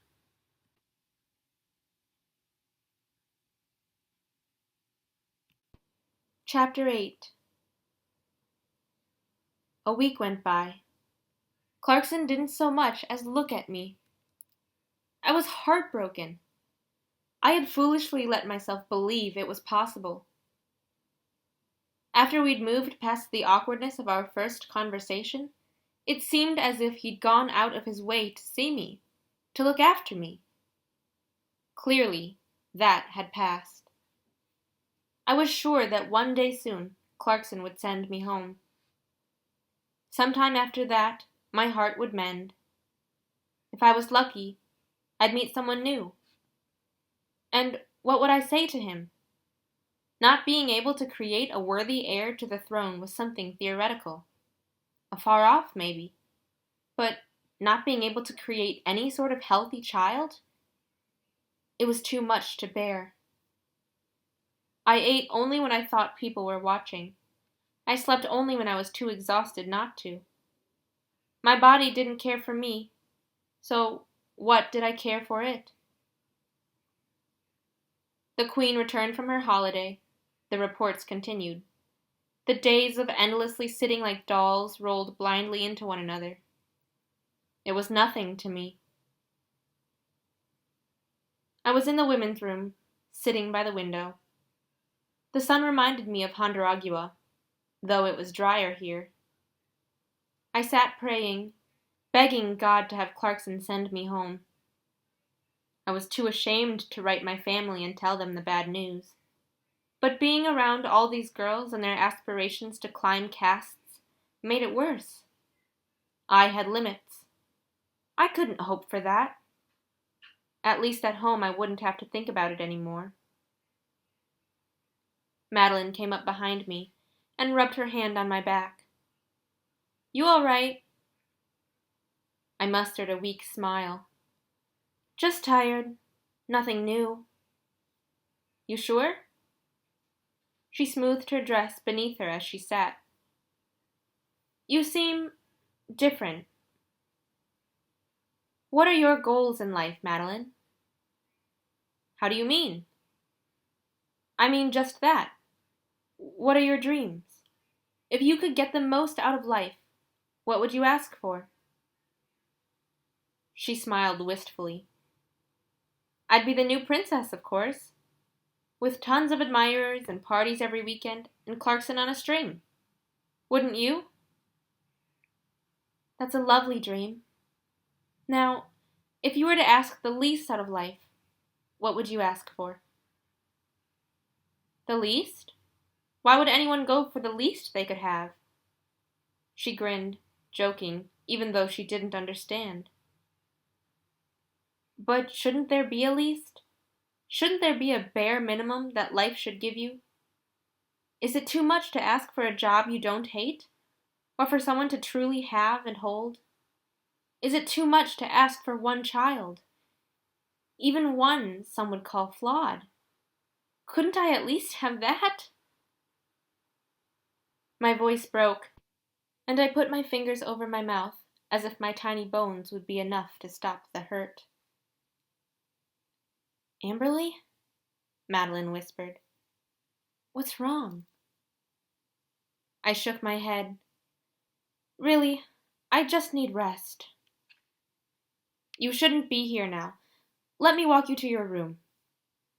The Queen will get upset. She chuckled once. When isn't she upset? I sighed. When she's drunk. Madeline's laughter this time was lighter and more real, and she covered her mouth, hoping to avoid drawing attention. Seeing her like that helped my mood, and when she stood, it was easier to follow. She didn't ask more questions, but I thought I might tell her before I left. It would be nice to have someone know. When we got to my room, I turned and embraced her. I took my time letting go, and she didn't rush me. For that moment, I got the least I needed out of life. I walked to my bed, but before I crawled in, I dropped to my knees and folded my hands in prayer. Am I asking for too much? Another week passed. Clarkson sent 2 girls home. I wished with all that was in myself that it had been me. Why wasn't it me? I knew Clarkson had rough edges, but I didn't believe him to be cruel. I didn't think he would taunt me with a position I'd never have. I felt as if I was sleepwalking, going through the motions of a competition like a ghost re-walking her last steps over and over. The world felt like a shadow of itself, and I trudged across it, cold and tired. It didn't take long for the girls to stop asking questions. Every once in a while, I felt the weight of their eyes on me. But I'd moved beyond their reach, and they seemed to understand it was best not to bother with the stretch. I fell below the Queen's notice. I fell below most everyone's notice, and I didn't mind it too much down there, alone with my worries. I might have gone on that way forever. But one day, a day as bland and weary as any of the others that had passed, I'd been so far gone that I didn't notice as the dining room cleared. Nothing registered until a suit was standing across from me on the other side of the table. You're sick. My eyes went up to Clarkson's and flitted away almost as quickly. No, I've just been more tired than usual lately. You're thin. I told you, I've been tired. He slammed a fist on the table, and I jolted up, startled into looking at his face again. My sleepy heart did not know what to do with itself. You're not tired. You're sulking, he said firmly. I understand why, but you need to get over it. Get over it? Get over it? My eyes welled up. With everything you know, how could you be so mean to me? Mean? He retorted, practically spitting the word. This is kindness, pulling you back from the brink. You're going to kill yourself like this. What will that prove? What will that even accomplish, Amberly? For as harsh as his words were, his voice seemed to caress my name. Worried you might not have a child? So what? If you're dead, there's no chance at all. He took the plate in front of me, still full of ham and eggs and fruit, and pushed it toward me. Eat. I wiped away the tears from my eyes and stared at the food. My stomach rebelled just seeing it. It's too heavy. I can't take it. He lowered his voice and came in closer. Then what can you take? I shrugged. Bread, maybe. Clarkson stood back up and snapped his fingers, summoning a butler. "Your Highness," he began with a low bow. "Go down to the kitchen and bring back bread for Lady Amberley. Several types." "Immediately, sir." He turned and nearly ran from the room. "And for God's sake, bring some butter!" Clarkson shouted at his back. I felt another wave of shame. As if it wasn't bad enough that I was botching my chances with things I couldn't control, it was even more humiliating to ruin it with things I could. "Listen to me," he pleaded softly. I managed to look at him again. "Don't ever do that again. Don't just check out on me." "Yes, sir," I mumbled. He shook his head. "I'm Clarkson with you." And it was worth every speck of energy it took for the smile to cross my face.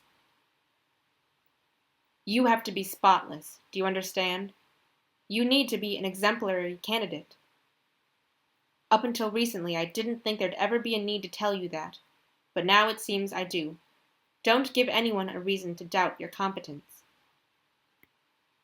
I sat there, stunned. What did he mean?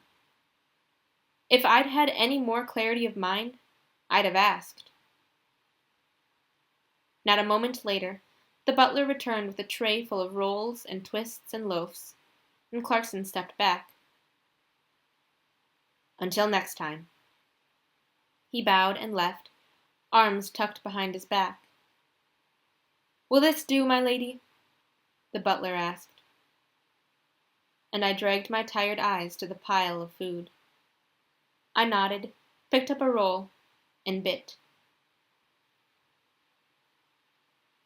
It's a strange thing to discover how much you matter to people you didn't really know you mattered to, or to find that the slow disintegration of yourself causes a smaller version to happen in other people.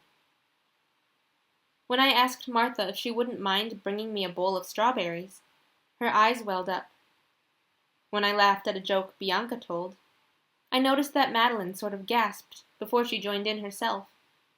And Clarkson. The only other time I'd seen him really upset was that night we'd caught his parents fighting, and I sensed that his becoming slightly unhinged then was his way of expressing how much they meant to him, that he got so bothered over me. It wasn't my preferred way of him letting me know he cared, but if that's what he knew, it made sense. That night when I tucked myself into bed, I promised myself 2 things. First, if Clarkson cared that much, then I was going to stop treating myself like a victim. From now on, I was a contender. Second, I was never going to give Clarkson Shreve a reason to get upset like that again. His world looked like a storm. I was going to be its center.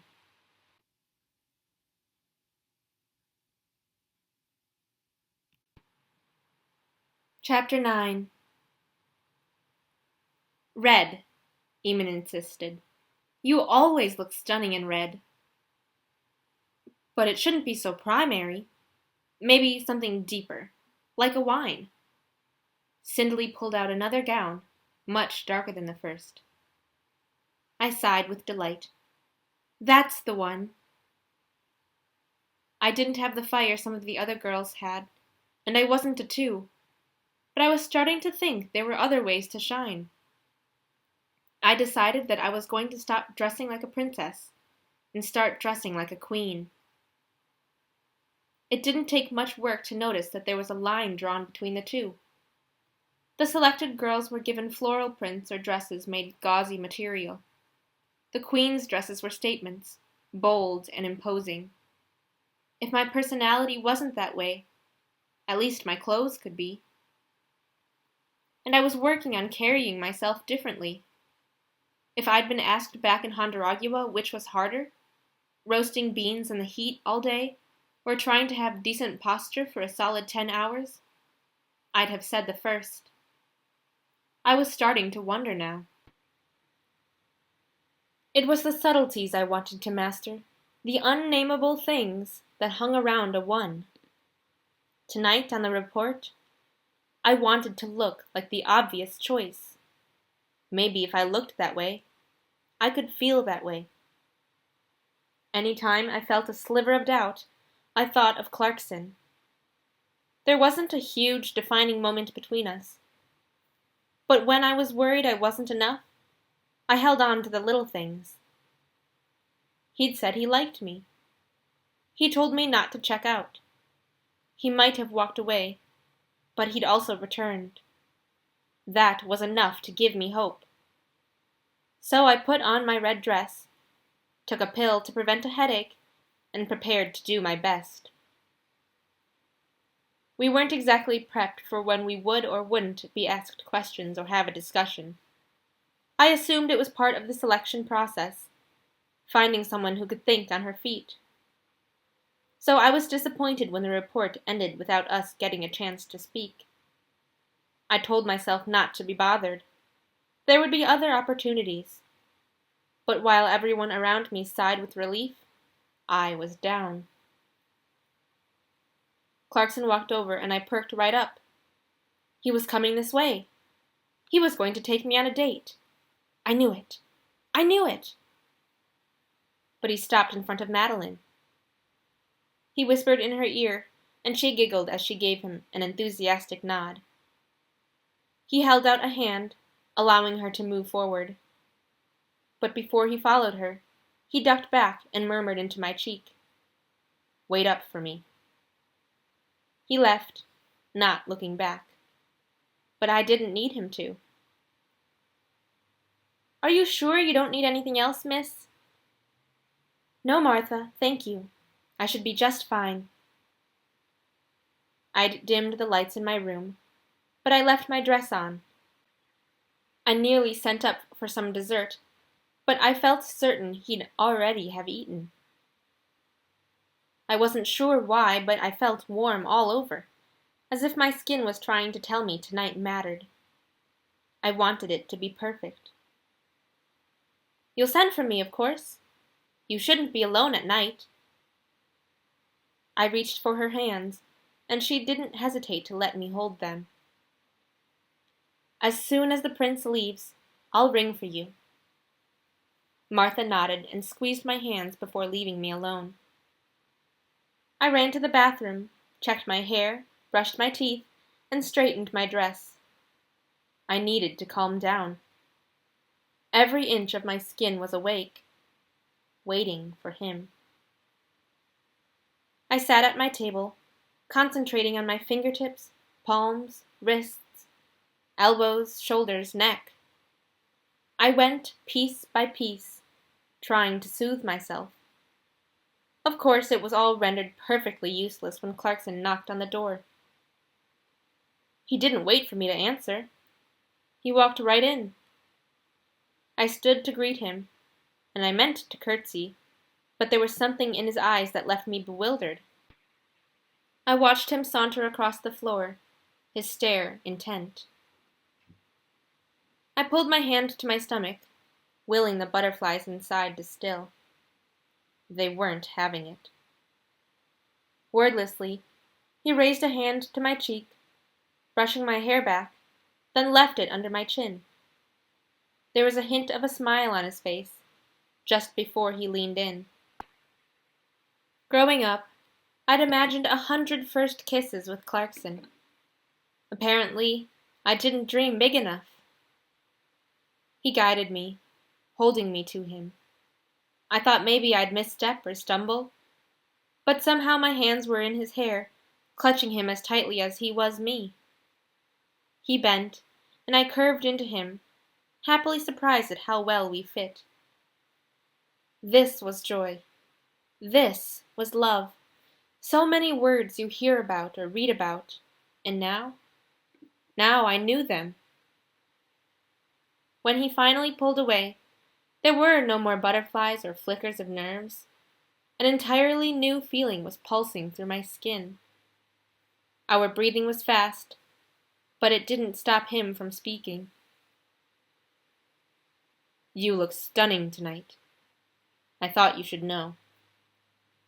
His fingers traveled down my arms, across my collarbone, and up into my hair. Absolutely stunning.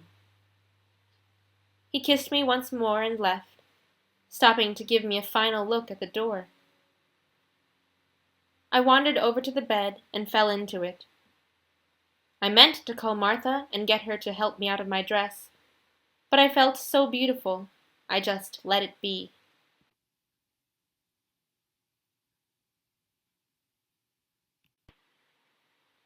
Chapter 10. The next morning my skin would tingle without warning. Every move, every brush or breeze resurrected that warm feeling all over me, and my mind wandered to Clarkson each time it happened. I caught his eye at breakfast twice, and he was wearing a similarly contented expression on both instances. It felt as if a delicious secret was hovering above us. Though none of us were sure if the rumors about Tia had been true, I decided to take her expulsion as a cautionary tale and keep last night to myself. The fact that no one knew made it even better, more sacred somehow, and I stored it like a treasure. The only downside of kissing Clarkson was that it made each moment away from him unbearable. I needed to see him again, touch him again. If anyone had asked me what I did that day, I'd never be able to tell them. Every breath was Clarkson's, and nothing mattered until I was in my room, dressing for dinner, the promise of seeing him the only thing keeping me together. My maids were completely in tune with my thoughts on my new look, and tonight's dress was even better. A honey color, with a high waist and a bottom that belled out behind me. It was maybe a little too extravagant for dinner, but I loved it regardless. I took my seat in the dining hall, blushing when Clarkson winked at me. I wished there was better lighting in here so I could really see his face. I was jealous of the girls on the other side of the room, with all the fading daylight falling in over their shoulders through the windows. "She's glowering again," Kelsa muttered in my direction. "Who is?" "The Queen. Look at her." I peeked up at the head table. Kelsa was right. The Queen looked as if the air itself was irritating her. She picked up a wedge of potato with her fork, eyed it, and slammed it back down on the plate. I saw a few of the girls start at the sound. "I wonder what's happened," I whispered back. "I don't think anything happened. She's one of those people who can't be happy. If the king sent her on a break every other week, it wouldn't be enough. She won't be satisfied until we're all gone." Kelsa was full of contempt for the Queen and her vexing disposition. I understood why, of course. Still, for Clarkson's sake, I couldn't bring myself to hate her. "I wonder what she'll do once Clarkson chooses," I questioned aloud. "I don't even want to think about it." Kelsa sipped from her glass of sparkling cider. "She is the only thing that makes me not want him." "I wouldn't worry too much," I joked. "The palace is big enough that you can avoid her most days if you want to." "Excellent point." She looked around to see if anyone was watching. "You think they've got a dungeon we could put her in?" In spite of myself, I laughed. If there were no dragons to keep in a cage, she was close enough. It happened so quickly, which I suppose was how it was meant to happen. I watched all the windows shatter almost simultaneously as objects flew through them. There were several shrill cries from the other selected girls as the glass rained down, and it looked as if Nova got hit in the head by whatever had broken the window above her. She leaned onto the table, cradling herself, while some tried to look out and see where this had come from. I eyed the funny things in the middle of the dining hall. They looked like very large soup cans. As I squinted, trying to make out some scrawl on the side of the one closest to me, the can right by the door burst, spilling smoke into the room. "Run!" Clarkson yelled as another can exploded. "Get out!" Whatever their problems, the king clutched the queen's arms and pulled her out of the room. I saw two girls rush to the middle of the dining hall, and Clarkson ushered them away. In seconds, the room was filling with black smoke, and between that and the screams, I was having a hard time concentrating. I turned, looking for the girls who had been sitting beside me. They were gone. They had run, of course. I spun again, but I was instantly lost in the smoke. Where was the door? I took a deep breath, trying to calm down, and instead found myself choking on the fumes. I sensed this was something worse than plain old smoke. I'd been a little too close to a bonfire before, and this was different. My body felt compelled to rest. I knew that was wrong. I should want to fight. I panicked. I just needed to get my bearings. The table. If I could find the table again, all I had to do was turn right. I flung my arms around, coughing from breathing too fast and inhaling the gas. I stumbled and ran into the table, which was not where I thought it should be. But I didn't care. That was enough. I placed my palms on a plate, still covered in food, and my hands ran down the length of the table, knocking over glasses and tripping over chairs. I wasn't going to make it. I couldn't breathe, and I was so tired.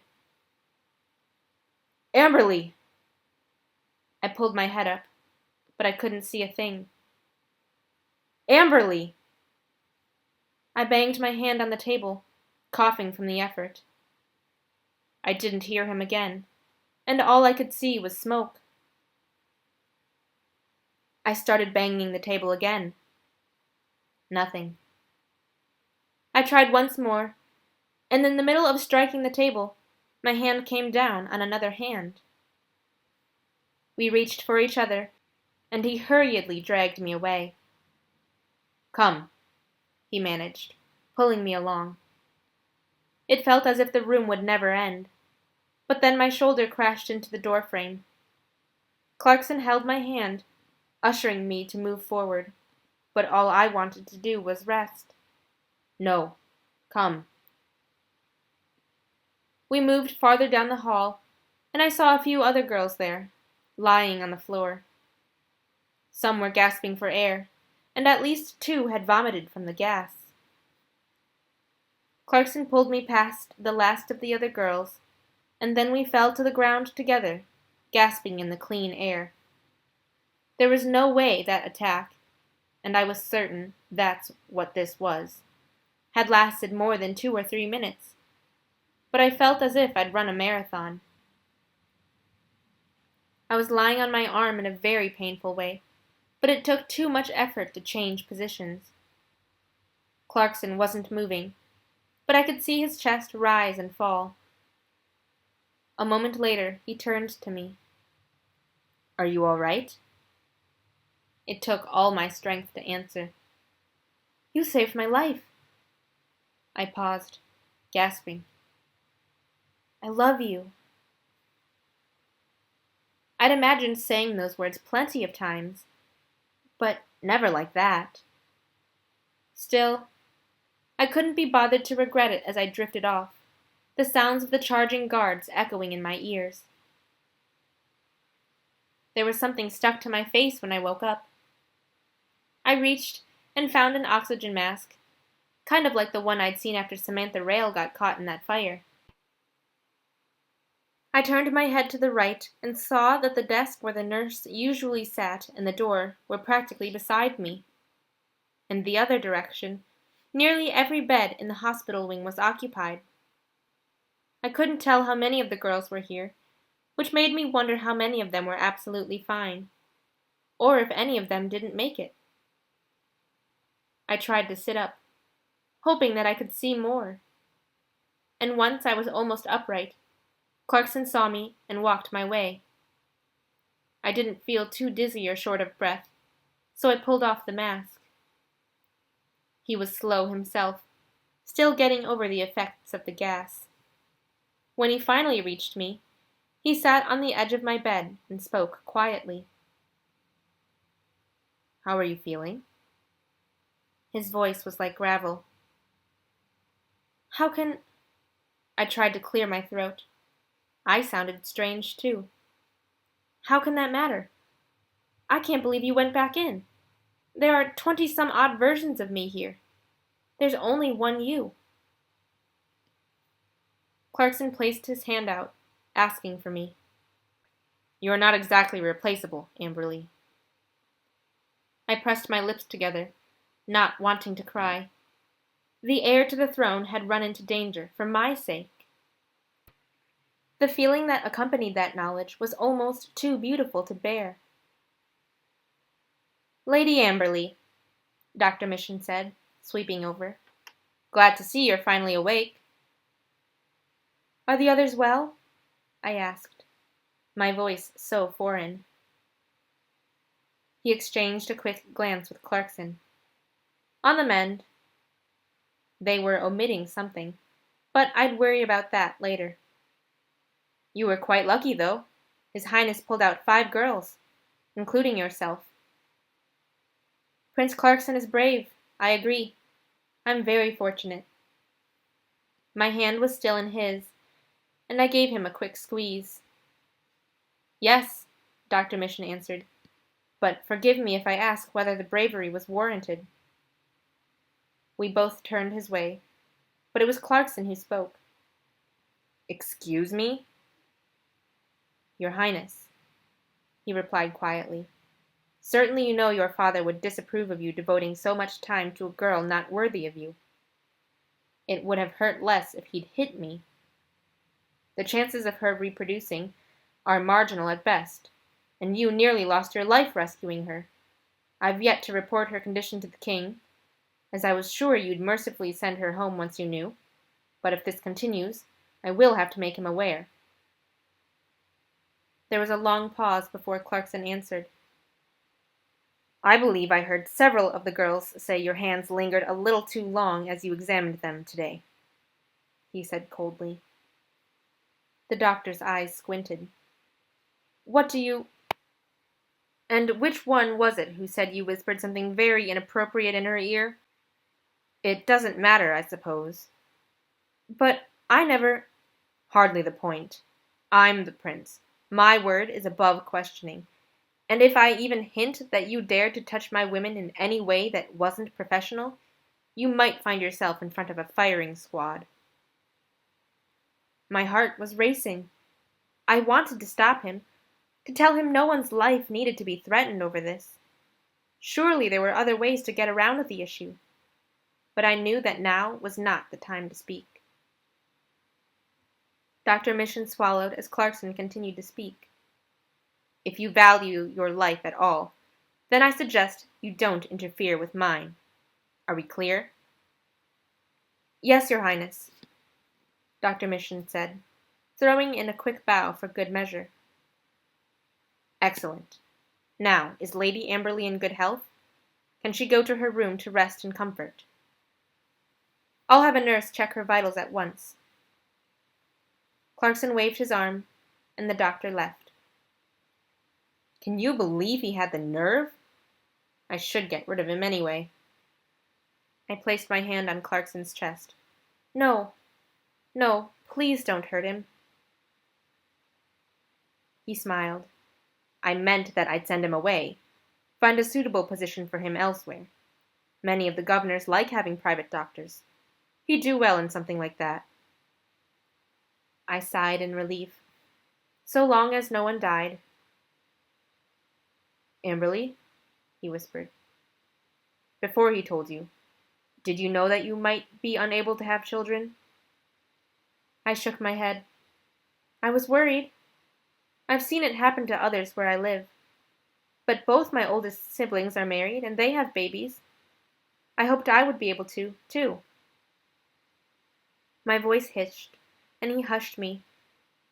"Don't worry about any of that now. I'll come check on you later. We need to talk." He kissed my forehead, there in the hospital wing, where anyone could see. All my worries disappeared, if only for the moment.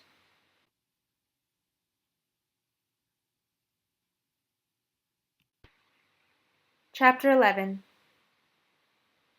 I have a secret for you. I awoke to Clarkson whispering in my ear. It was as if my body just knew to respond to him, and I wasn't even startled. Instead, I was gently stirred by his voice, and it was the sweetest way to wake up in the world. Do you? I rubbed my eyes and looked at his impish smile.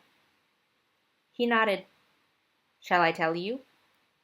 I giggled in reply, and he bent his head again to my ear. You are going to be the next Queen of Illea. I pulled back to see his face, searching for any hint of this being a joke. But truly, I'd never seen him calmer.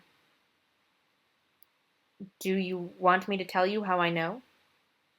He seemed pleased with himself, to have surprised me so.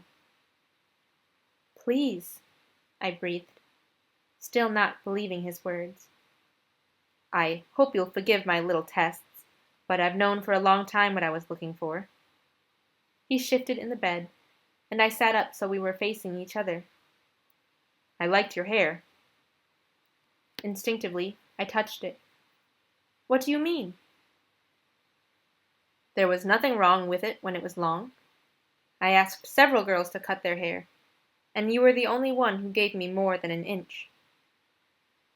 I stared, dumbfounded. What did that mean? And the night I came to you for our first date. Do you remember that? Of course I did. I came late, when I knew you'd be ready for bed. You asked about getting changed, but when I said no, you didn't argue. You came with me, just as you were. The others shoved me into the hallway to wait while they dressed. I give them credit for being fast, but still. I considered both of these things for a moment and confessed. I don't understand. He reached for my hand. You've seen my parents. They war over nonsense. They are concerned to death with appearances. And while that is important for the sake of the country, they let it come between any sort of peace they could have, let alone happiness. If I ask you for something, you give it to me. You aren't vain. You're secure enough with yourself to put me before your looks, before anything. I know that from how you receive any request I've ever given you. But it's more than that. He took a deep breath and stared at our hands, as if he was debating telling me. You've kept my secrets, and I assure you, if you marry me, there will be scores more to keep. You don't judge me, or seem startled by much. You're soothing. His gaze traveled up to my eyes. I'm desperate for peace. I think you might be the only chance I have at that. I smiled. The center of your storm? He exhaled, looking relieved. Yes. I would be happy to be that for you, but there's one small problem. He scrunched his head. Your cast? I'd forgotten about that. No, children. Oh, that, he said, almost sounding as if he thought it was a joke. I don't care one way or the other.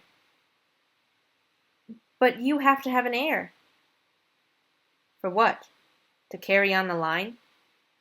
You're speaking of giving me a son. Suppose we managed to have one child, and that child was a girl. There would be no chance of her getting the crown. Don't you think there are backup plans? I want children, I mumbled. He shrugged. No guarantee you won't get them.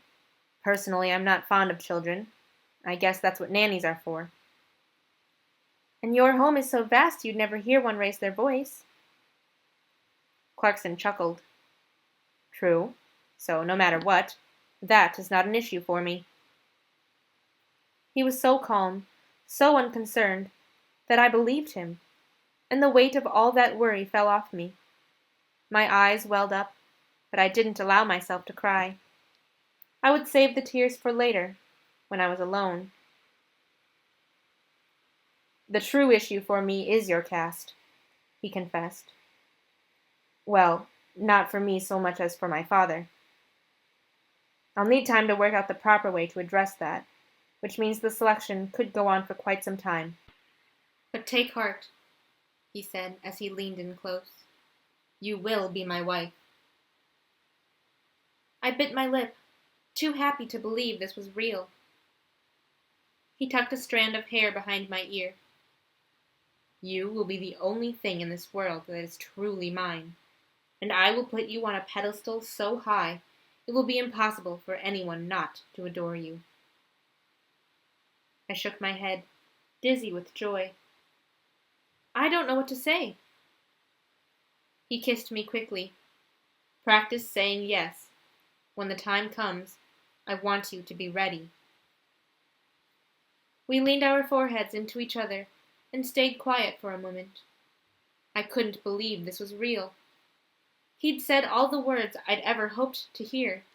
Queen, wife, adore. The dreams I'd stored in my heart were actually coming true. "You should go back to sleep. That attack today was one of the cruelest ones yet. I want you to fully recover." "As you wish," I said. He ran a finger down my cheek, pleased with my response. "Good night, Amberly." "Good night, Clarkson." I tucked myself back into bed as he left, but I knew there was no way I'd be able to sleep now. How could I, with my heart beating double time, and my mind running through every possibility of our future? I slowly rose and went over to my chest. I could think of only one way to get this out of my system. "Dear Adele, can you keep a secret?"